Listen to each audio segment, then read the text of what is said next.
도널드 트럼프 전 미국 대통령의 성추문 입막음 의혹 사건과 관련한 모든 혐의에 대해 배심원단이 유죄라고 판단했습니다. 워싱턴 연결해서 자세한 내용 알아보겠습니다. 정호연 특파원. 네, 워싱턴입니다. 말씀하신 것처럼 트럼프 전 대통령 형사재판 배심원단이 이틀 만에 심리 결과를 내놨습니다. 배심원단은 트럼프 전 대통령에게 제기된 34개 혐의 모두에 대해 유죄라고 판결했습니다. 전직 성인 영화 배우와의 성관계 폭로를 막기 위해 우리 돈 1억 7천만 원을 건네고 회사 기록까지 조작했다는 혐의를 배심원단이 모두 인정한 겁니다. 남은 재판 절차는 담당 판사의 형량 선고인데요. 선고 기일은 7월 11일로 정해졌습니다. 뉴욕타임스는 트럼프 전 대통령이 보호관찰 또는 최대 징역 4년형을 받을 수 있다고 설명하기도 했습니다. 미국 역사에서 전 현직 대통령이 형사 피고인으로 재판을 받은 것도 트럼프가 처음이고 유죄가 인정된 것 역시 이번이 처음입니다. 재판 결과가 예상보다 일찍 나왔습니다. 일각에서는 몇 주 이상 걸릴 거라는 전망도 있었지 않습니까? 네, 그렇습니다. 어제부터 배심원단의 심리가 시작되면서 이곳 미국 현지 언론 대부분이 꽤 오랜 시간이 걸릴 거라고 예상했습니다.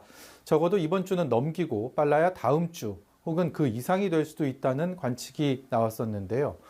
불과 이틀 만에 12명의 배심원들의 뜻이 일치했다는 것은 트럼프의 혐의가 상당 부분 법정에서 소명됐다고 봐도 무방할 것 같습니다. CNN 방송은 어제부터 배심원들의 심리가 시작된 지 몇 시간이 지났다는 표시를 방송 화면을 통해 온종일 보여주기도 했습니다. 네, 트럼프 전 대통령으로서는 당혹스러울 수밖에 없을 것 같습니다. 입장이 어떻게 나왔습니까?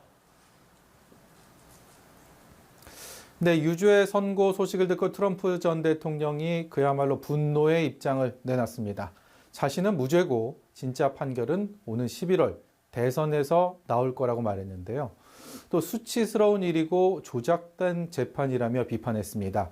많은 분들이 보셨을 텐데요. 트럼프 전 대통령이 거의 매일 뉴욕 맨하튼 법정을 오가며 했던 말, 바로 나는 무죄고 유력 대선 후보의 발목을 잡기 위한 정치적인 희생양이다라고 되풀이해왔죠. 하지만 자신만만하던 표정은 유죄 선고와 동시에 사라졌습니다. 법정에서도 하루 종일 평온한 모습을 보이다가 이 소식을 듣고 표정이 굳어진 것으로 전해졌습니다. 바이든 대통령 입장도 나왔는데요. 누구도 법 위에 있을 수 없다면서 이번 판결을 반겼습니다. 그러면 이제 트럼프 전 대통령은 대선 후보로서의 자격을 박탈당하게 되는 건가요? 네, 그렇지는 않습니다. 일단 앞서 말씀드린 것처럼 1심에서의 형량이 7월에나 나오고 무엇보다 이제 1심이기 때문에 앞으로 갈 길이 멉니다. 트럼프 전 대통령이 항소를 할 것이 거의 확정적이기 때문에 최종 판결이 나기까지는 법적 다툼이 앞으로 또 이어질 것으로 보입니다. 다만 모든 혐의가 인정될 정도로 첫 재판 결과가 트럼프의 그야말로 등을 돌렸다는 점은 계속 안고 가야 할 부담이 아닐 수 없습니다. 앞서 트럼프 캠프에서는 유죄가 선고돼도 대선에는 지장이 없을 거라며 자신감을 내비치기도 했는데요. 각종 여론조사마다 트럼프가 유죄를 선고받으면 지지하지 않겠다는 견해가 적지 않아서 타격이 있을 거라는 것이 미국 정치권의 중론입니다. 지금까지 워싱턴에서 연합뉴스TV 정호윤입니다.